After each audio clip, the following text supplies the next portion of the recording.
Hello guys, स्वागत है आप सभी का आपके अपने YouTube channel GS from basics में। और आज हम लेके आए हैं डेली करंट अफेयर 3 मई 2022 के सभी इंपॉर्टेंट क्वेश्चन। तो चलिए शुरू करते हैं आज की हमारी वीडियो। तो पहला क्वेश्चन है, हाल ही में विश्व टूना दिवस कब मनाया गया?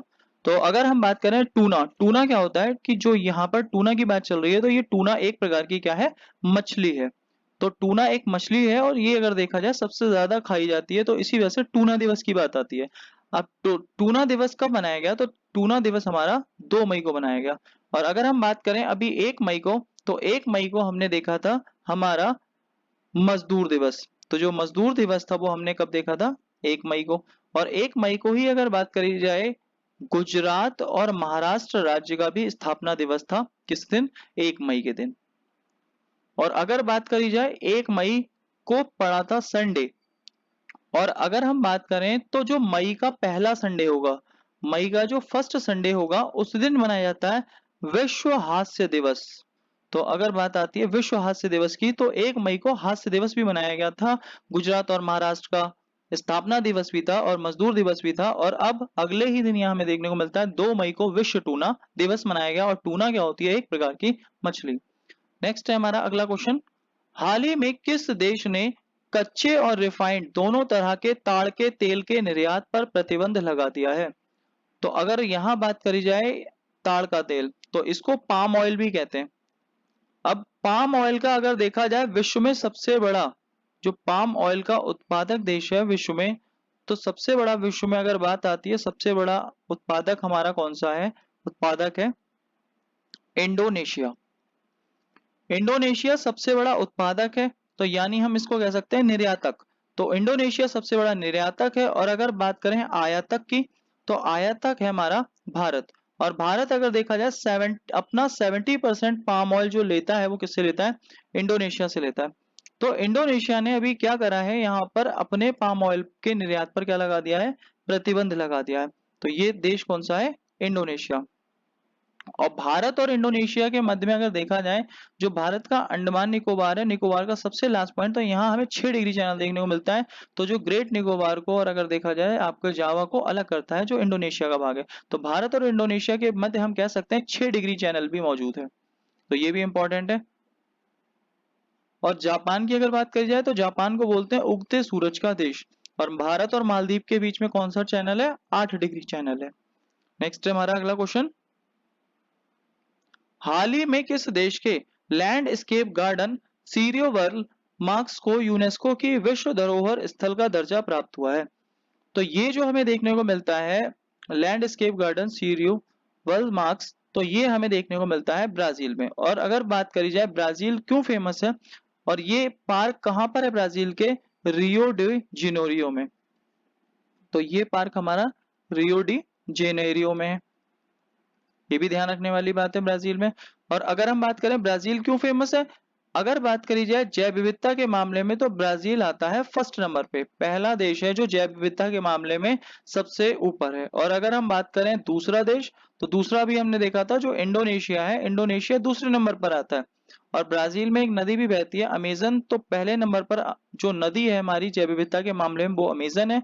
और अगर दूसरे नंबर पर बात करी जाए, तो इंडोनेशिया में एक नदी बहती है, मेकांग नदी। तो मेकांग जो नदी है वो दूसरे नंबर की नदी है और अमेजन पहले नंबर की नदी है। और सबसे अगर बात आती है खारे पानी की झील, तो वॉन झील वो टर्की में स्थित है। और बोलीविया में अगर देखा जाए, तो दुनिया की सबसे ऊंची नौगम्य झील टिटिकाका झील बोलीविया में स्थित है, बोलीविया और पेरू की सीमा पर। और अगर बात आती है फ्रांस, फ्रांस की राजधानी है पेरिस, और पेरिस को बोलते हैं फैशन की नगरी। तो आगे देखते हैं हमारा नेक्स्ट क्वेश्चन। अगला है हमारा, हाल ही में किस राज्य के शिक्षा बोर्ड ने सिख इतिहास से की 3 किताबों पर प्रतिबंध लगाया है? तो सिख इतिहास की 3 किताबों पर पंजाब में अगर देखा जाए, तो पंजाब में अलग अलग 3 किताबें थी, तो उन तीनों पर ही प्रतिबंध लगा दिया गया है। तो एक तो modern ABC of history of Punjab Manjeet Singh Sodhi द्वारा लिखी गई थी, दूसरी थी पंजाब का इतिहास महेंद्र पाल कौर द्वारा, और दूसरी एक और थी पंजाब का इतिहास जो क्लास 12th की थी, तो उसे लिखा था एमएस मान ने। और इन तीनों को पुस्तकों को अगर देखा जाए, किसने तीनों किताबों पर प्रतिबंध लगा दिया है? पंजाब सरकार ने। तो यहाँ पर उस किताबों पर प्रतिबंध लगाया है। और अगर बात करी जाए यहाँ पर पंजाब की, तो पंजाब हमारा कितनी नदियों वाला है? पंचनद, यानी 5 नदियों वाला तो 5 नदियों वाला पंचनद वाला जो क्षेत्र है वो कौन सा कहलाता है? पंजाब वाला क्षेत्र कहलाता है। आगे है हमारा नेक्स्ट अगला क्वेश्चन। हाल ही में किसने भारत के चौथे विदेश सचिव के रूप में पदभार ग्रहण किया है? तो यहाँ पर बात आती है विजय मोहन क्वात्रा। तो यहाँ पर अगर देखा जाए हमारा आंसर हो जाएगा ए, विजय मोहन क्वात्रा ने भारत के चौथे विदेश सचिव के रूप में पदभार संभाला है। और अगर बात आती है सुमन बेरी की, तो ये अभी हाल ही में नियुक्त हुए हैं नीति आयोग के उपाध्यक्ष के रूप में। और अगर हम बात करें बी एस राजू की, तो बी एस राजू थल सेना के उपाध्यक्ष बने हैं। और अगर हम बात करें अनंत नागेश्वरन की, तो ये जो है ये हमारे हैं भारत के मुख्य आर्थिक सलाहकार। नेक्स्ट है हमारा अगला क्वेश्चन। हाल ही में पहले केरल ओलंपिक खेल कहाँ शुरू हुए हैं? तो पहले जो ओलंपिक केरल में अगर शुरू हुए हैं तो वो कहाँ पर? केरल के पालक्कड़ में शुरू हुए हैं। तो इसका आंसर हो जाएगा पालक्कड़। और अगर बात करी जाए केरल में एक घाटी है जो बहुत ही ज्यादा फेमस है, शांत घाटी। शांत घाटी आपकी कहाँ पर है? केरल में। और इसको यूनेस्को में कब शामिल किया गया? इसे यूनेस्को में 2012 में शामिल किया गया। आगे है हमारा नेक्स्ट क्वेश्चन। हाल ही में किस राज्य की कैबिनेट में जीन बैंक परियोजना को मंजूरी दी गई है? तो जीन बैंक अगर देखा जाए, पहली बात तो जीन बैंक हमारा कौन सा एग्जाम्पल होता है? इन सीटू या फिर एक्स सीटू।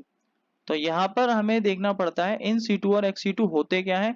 ये होते हैं स्वास्थाने या बाह्य स्थाने। अगर किसी भी जीव जंतु वनस्पति का उसका संरक्षण उसी के घर में किया जाए तो उसको बोला जाता है इन सीटू या स्वास्थानीय संरक्षण। और अगर उसके स्थान से प्राकृतिक आवास से कहीं दूसरी जगह शिफ्ट कर देते हैं तो उसको क्या बोलते हैं? उसको बोलते हैं एक्स सीटू या बाह्य स्थानीय संरक्षण। तो जीन बैंक जो हमारा उदाहरण है वो किसका एग्जाम्पल है? एक्स सीटू का उदाहरण है। और अभी यहाँ इस परियोजना को कहाँ मंजूरी दी गई है? तो इसे महाराष्ट्र में मंजूरी दी गई है। तो ये इसका आंसर हो गया हमारा महाराष्ट्र। नेक्स्ट है हमारा अगला क्वेश्चन। हाल ही में किस राज्य ने औद्योगिक निवेश नीति में संशोधन किया है? तो औद्योगिक नीति में संशोधन करने वाला राज्य हमारा बन गया है हिमाचल। और हिमाचल की अगर हम बात करें, हिमाचल क्यों खास है? तो हिमाचल इसलिए भी खास है क्योंकि यहाँ पर अगर देखा जाए ये पूरी तरह से 100% वैक्सीनेशन वाला राज्य बन गया है। तो 100% जो वैक्सीनेशन हो गई है इस राज्य में हो गई है आपके हिमाचल में। और अगर हम दूसरी बात करें, 100% ही इसने अपने सभी घरों में एलपीजी कनेक्शन भी दे दिए हैं। तो 100% एलपीजी कनेक्शन वाला राज्य और 100% वैक्सीनेशन वाला राज्य कौन सा है? हिमाचल प्रदेश है। तो ये बात हमें ध्यान रखनी है। नेक्स्ट है हमारा अगला क्वेश्चन। हाल ही में केंद्र सरकार ने स्वच्छ ईंधन बेहतर जीवन के लिए किस दिन उज्ज्वला दिवस मनाने की घोषणा की है? अब अगर हम बात करें उज्ज्वला योजना, तो उज्ज्वला जो योजना थी वो शुरू कहाँ पर हुई थी? तो ये योजना शुरू हुई थी 1 मई 2016 को। और ये शुरू कहाँ पर हुई थी? उत्तर प्रदेश के बलिया से। तो उत्तर प्रदेश के बलिया से ये शुरू हुई थी। तो इसी वजह से यहाँ पर 1 मई को अगर बात आती है कौन सा दिवस मनाया जाएगा? हमारा उज्ज्वला दिवस। तो इसका आंसर हो गया 1 मई। और अगर हम बात करें बलिया, तो बलिया क्यों फेमस है? क्योंकि जो यूपी में हमारी गंगा एंटर होती है वो हमारी बिजनौर से एंटर होती है। और ये कहाँ से निकलती है? इधर बिजनौर से एंटर हुई और इधर बलिया से गंगा क्या हो गई? निकल गई। तो इसी वजह से बलिया इसलिए भी इंपॉर्टेंट है क्योंकि गंगा हमारे बलिया से होकर निकल जाती है। नेक्स्ट है हमारा अगला क्वेश्चन। हाल ही में CIA के पहले मुख्य प्रौद्योगिक अधिकारी कौन नियुक्त हुए हैं? तो अगर हम बात करें यहाँ पर कौन नियुक्त हुए हैं तो इनका नाम है नंदमूल चंदानी। तो यहाँ हमें ध्यान रखना है नंदमूल चंदानी हमारे पहले मुख्य प्रौद्योगिक अधिकारी नियुक्त हुए हैं। और अगर हम बात करें सत्य ईश्वरन, ये कौन है? तो ये विप्रो के, ये जो है विप्रो के भारत में कंट्री हेड हैं। और अगर हम बात करें विश्वास पटेल, ये कौन है? तो विश्वास पटेल जो भारतीय भुगतान परिषद है इसके अध्यक्ष अभी नियुक्त किए गए हैं। तो इनका नाम भी इंपॉर्टेंट है। तो दोस्तों आज के थे ये हमारे सभी इंपॉर्टेंट क्वेश्चन। और अगर हम बात करें हमारी लास्ट वीडियो का जो सवाल था, हमने पूछा था प्रतिवर्ष अंतरराष्ट्रीय नृत्य दिवस का आयोजन कब किया जाता है? तो 29 अप्रैल। और आज बात करते हैं हम आज के सवाल की, तो 30 अप्रैल से 3 मई 2022 तक दूसरे खेलो मास्टर गेम्स 2022 का आयोजन कहाँ किया जा रहा है? तो इसका आपको आंसर देना है। इसका आंसर आपको कमेंट बॉक्स में देना है। और अगर आपको वीडियो अच्छी लगी हो तो प्लीज वीडियो को लाइक करें, वीडियो को शेयर करें, वीडियो पर कमेंट करें। और अगर आपने अभी तक चैनल सब्सक्राइब नहीं किया है तो प्लीज चैनल को सब्सक्राइब करें। और यहाँ आप हमें ज्वाइन कर सकते हैं टेलीग्राम, फेसबुक और इंस्टाग्राम और व्हाट्सएप पर भी ज्वाइन कर सकते हैं। तो आज की वीडियो में इतना ही गाइस। Thank you guys.